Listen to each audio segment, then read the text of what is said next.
Hey guys, it's John, small time bookseller, with another video here because I sold books, as a bookseller is wont to do, and so I'm going to tell you all about them because you know, that's pretty much what I do. I don't do any garage sale videos. I don't do yard sale videos. I don't do any of the, you know, you got the GoPros, the Goodwill bins that are looking at my hands, freshly washed and brushed in a pink gown, much too large, and a white apron decidedly too small, an immaculate pair of socks but no shoes, a neat bandage on a bruised arm, and a string of spools for a plaything on the other. That is not what you're going to see here. Not these hands, no.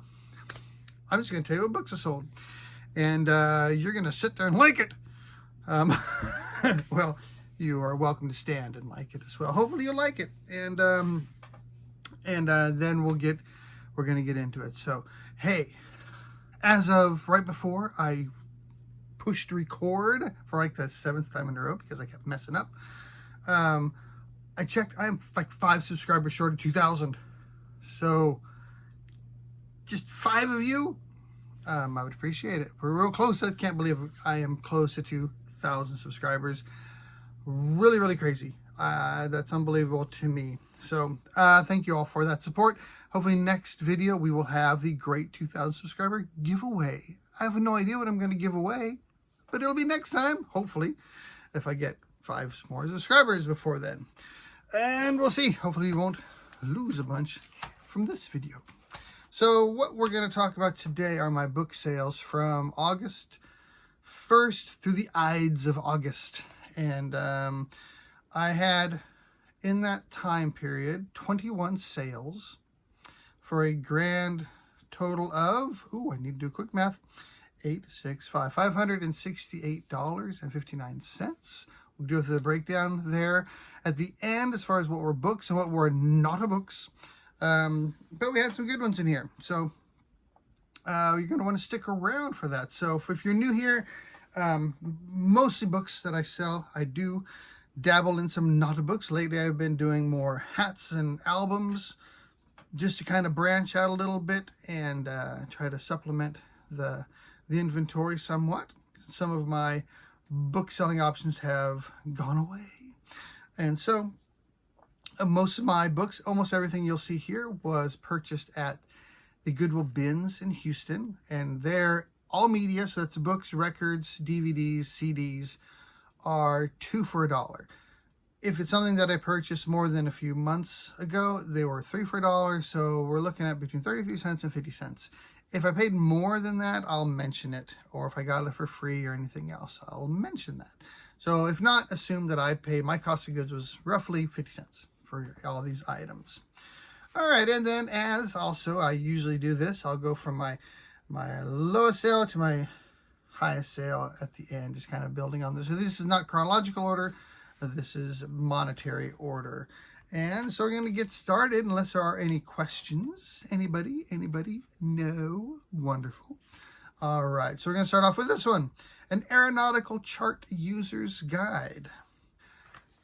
I think that should have gone for more than $9, but that's all I got for it, was $9 for an aeronautical chart user's guide. I don't know. I just figured if you're going to be using an aeronautical chart, you should have to pay more, I guess. I don't know. I just figured that when I saw that title, I was like, there's a good one. That's going to sell for something. And it did sell for something, but I thought it would sell for something a bit more. The next one, there is a definite theme in this video as far as books. I'm selling a lot of classics and classic authors, starting with this one. So I did sell Walden and Other Writings, a very classic book, an older copy of it, for $9.99. And moving on, we are now going to historic Texas hotels and country inns, which sold for $10. Local history, local genealogies sell very well. I sell a lot of Texas history books, and the more specific and unusual, the higher dollar it usually is. I sold one not too long ago for a small town. I think it's Bedias, Texas. It's like somebody's childhood memories or something like that, and it sold for over, I don't want to lie, I think it was over $100. I have to go back and check, but it was a lot of money. But you figure there's not a lot of them. And so if somebody wants that book, you know, there just aren't a lot of choices. You can't go down and get that very easy. So Historic Texas Hotels and Country Inns, sold for $10. Now this next one I have sold before. I got a lot of 4 or 5 or 7 or so of them. And I sold another one. This is the Operator Handbook, Red Team and OSINT. No idea what any of that means, but it did sell for $10. Yeah, so then we have next up, we have one more, no, we have a couple more $10 books. We have this one, another classic, another older book. This is by Somerset Maugham called The Summing Up. And this one, I believe, was one of my aunt's books, I believe. And yeah, 2 of them on this video are for my aunt. And so she, a while back, she was selling books on eBay, and she just kind of decided she didn't really have the time for it. So she gave me a whole bunch of her books, and she was a lifelong book buyer and reader, voracious reader. And so I had a lot of stuff. I still have a lot of stuff of hers to list, which I need to do. But this is one that I listed, and it sold for $10. And we will move on to the next one. The Complete Chess Course in 8 volumes in 1, sold for $10. I have sold a lot of books, both on how to play chess, as well as novels about famous chess players, about chess games, famous games. So anything related to chess, I do recommend you look it up and see what's going on with it. Then we move on to our $12 books. This is also one I've sold before. So this is the second time I've sold Built from Broken, a science-based guide to healing painful joints. And that sold for $12. Joint pain, back pain, knee pain, those 3 especially, I sell very well. I've sold several books on joint pain, back pain, knee pain, mostly on how to alleviate it, not so much how to get it, but you never know. So that was 12 buckaroonies right there. So next we have Cracking the PM Interview, sold for $15. My advice, sleep in. Okay. That was $15. Next one we have Rejected, Shamed, and Blamed, Story of My Life. Sold for $15 as well. And then we have my first not a book. My first not a book is a record that sold, a vinyl record. This is Journey, Raised on Radio. Sold for $15. So I got into the records a while back. I came across a lot in the Goodwill bins of mid-80s, late 70s, mid-80s records. And I told this before, but the first one I saw was Upstairs at Eric's by Yaz. And I was like, oh, I love that album. So this is my favorites as a kid. And so I picked that one up, and then underneath it was a Depeche Mode, and underneath that was something else. And so there was a lot of records that will sell. So it wasn't the classical or gospel that often don't. Well, I shouldn't say so much about gospel. It's the classical music ones that you see there's a lot of that typically don't sell, and they're usually in really bad condition. These were in decent condition. But that was sold $15. Then we had an Intro to Literature, Volume 1, sold for $20.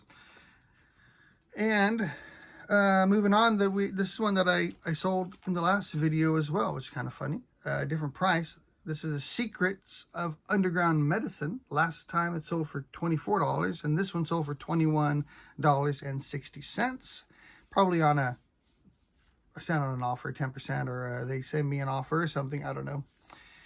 And then we have another album. So this one was actually one that I sat for a long time. I'd gotten it a long time ago somewhere else, not at the Goodwill bins, but I didn't pay much for it. And it was a Harry Styles, and an album called Harry's Home is new in plastic. And it sold for $22. I don't know why I hesitated so long. Oh, I know why I didn't sell it for so long. Because I didn't have any record mailers. And I was kind of waiting to find some more records before I actually went and purchased record mailers. So after I found that lot up in the Goodwill bins, then I actually went online and purchased a stack of official record mailers. And And that way what I'll usually do is I'll take the album and I'll do a double bubble wrap. So I'll do 3 sheets. So it goes around this way completely, and then 2 sheets the other way. Then I'll put that inside the record mailer. So that's the way I've been doing my albums so far. I'm learning about how to grade albums. I know they're very specific, and if I ever had anything real valuable, I would have to really look into that. But if I'm doing a sell similar, I'm taking off the grading, the grading that the other person may have had, and I'm just describing it very carefully and taking lots of pictures. So just yesterday, I went online and I printed out some guidelines on how to grade records, whether it's going to be very good plus, is it mint, is it good, is it, I want to be honest with people. So as of now, I haven't put any gradings in. I've left those blank and then just detailed slight scratch marks or describing the damage to the dust jacket or the album sleeve or whatever it is. But I think I'll start using that guideline that I printed, and I think it's off Discogs, I'm not sure, and start actually trying to put in a grade on the album. I think they're going to sell better if I do enter a grade. So moving on, we have a DVD set. This was Berserk. It's an anime DVD set, which sold for $25. I think there's 3 DVDs in there. And what's next there? Foundations for Teaching English Language Learners. So anything related to teaching, you can always look up English Language Learner stuff. I tend to sell quite a bit. That's what I did as a teacher. I taught ESL.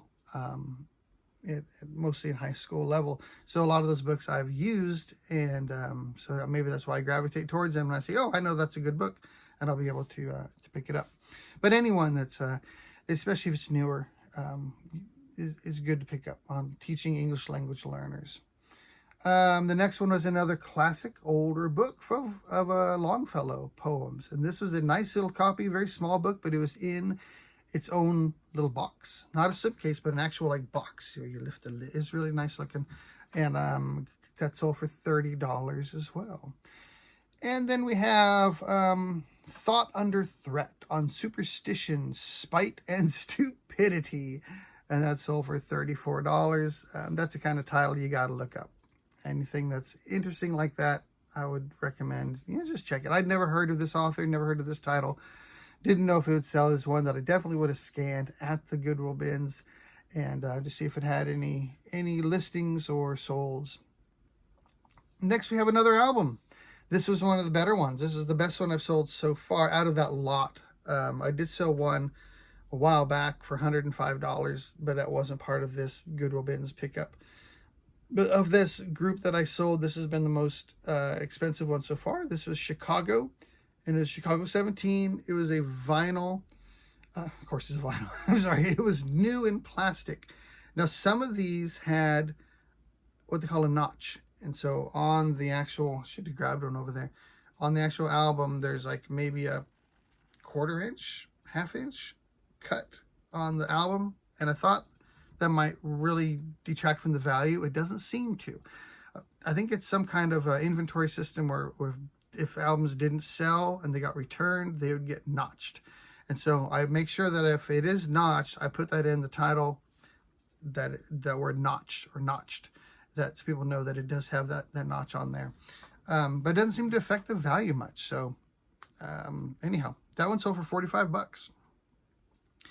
And the next one's also not a book. So I was at an estate sale, although there's no video evidence to prove it. And I came across these albums. There was 2 stamp albums. So this is one of them. This is just a classic Monarch stamp album with a bunch of stamps in it.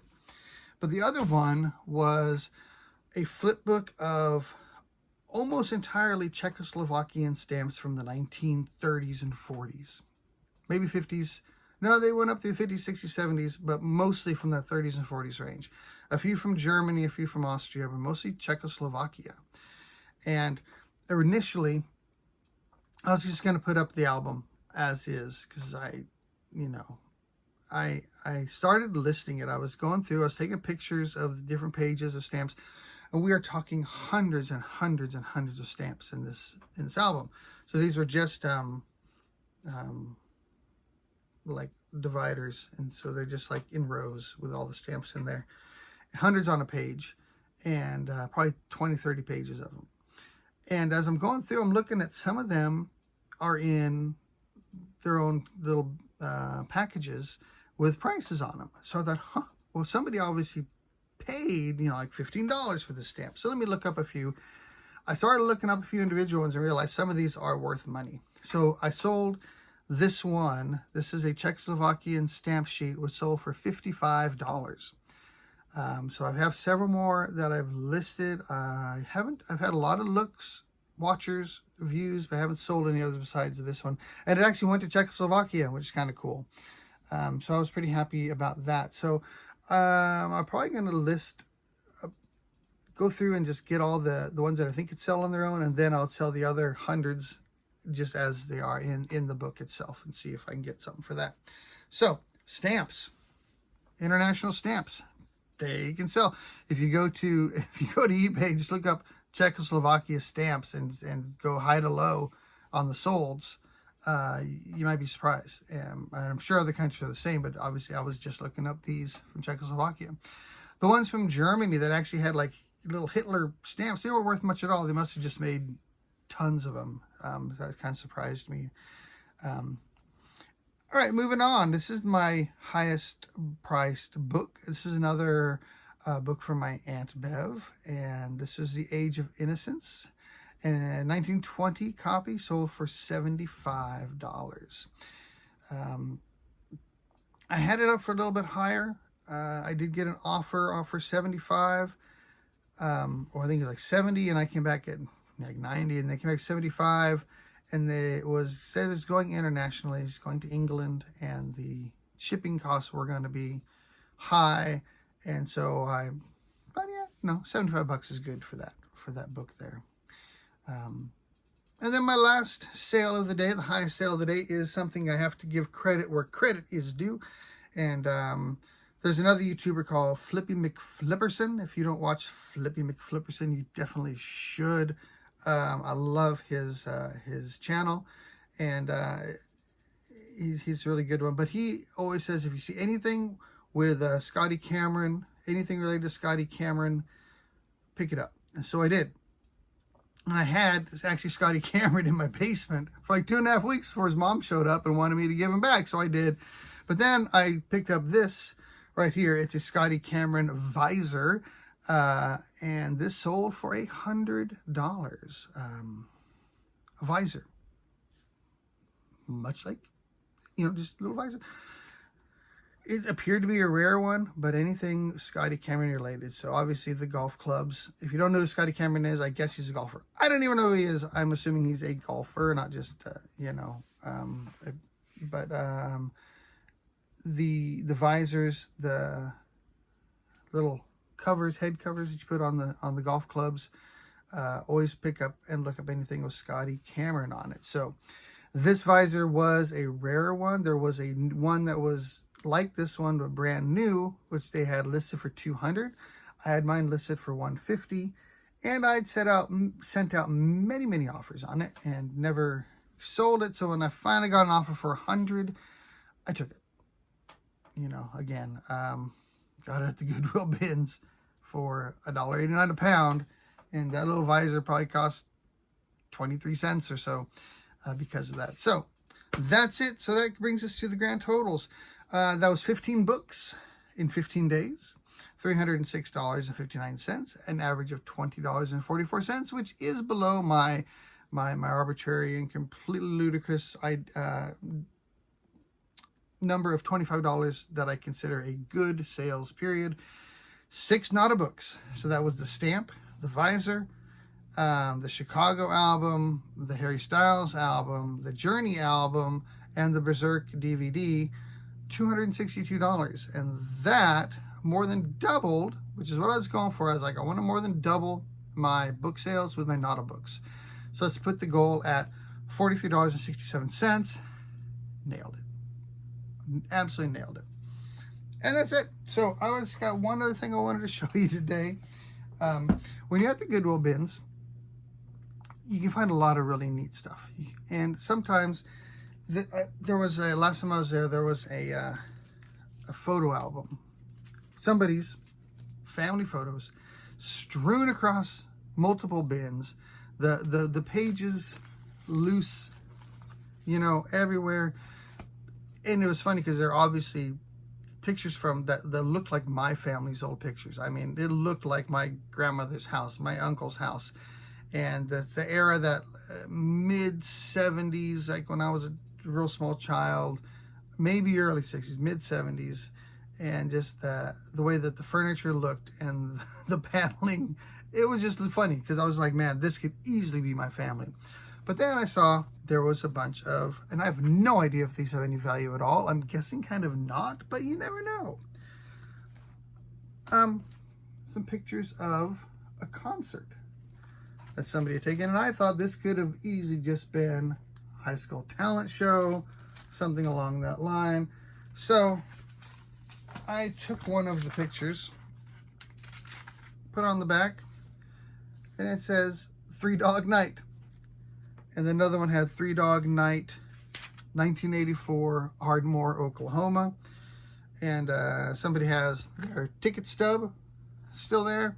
So there's about 2, 4, 6, 8, 10, 12. There's 13 pictures, candid pictures of Three Dog Night performing live in 1984. Oh, that's kind of cool. So is Three Dog Night the biggest name ever? No, but it's a known band. So that'd be kind of, could have been somebody else. It might be worth more. This may not be worth anything at all. But I'm going to probably lot them up together. I'll throw them up on eBay. Just say candid photos of Three Dog Night performing, 1984. See what happens, I also found another smaller stack, about 3 or 4 pictures from the late 67, 68, I think they were, of just a woman in Japan, a Japanese woman with a dog in Japan, like outside on the park. And then, it was, I forget where exactly, but it's fascinating just to see, look at this. It's just kind of cool from that era. So anyhow, you never know what you're going to find. And I know old pictures, 100-year-old pictures can sell. Even if you don't know the people, they'll sell. So, but I don't know about these, but we'll see.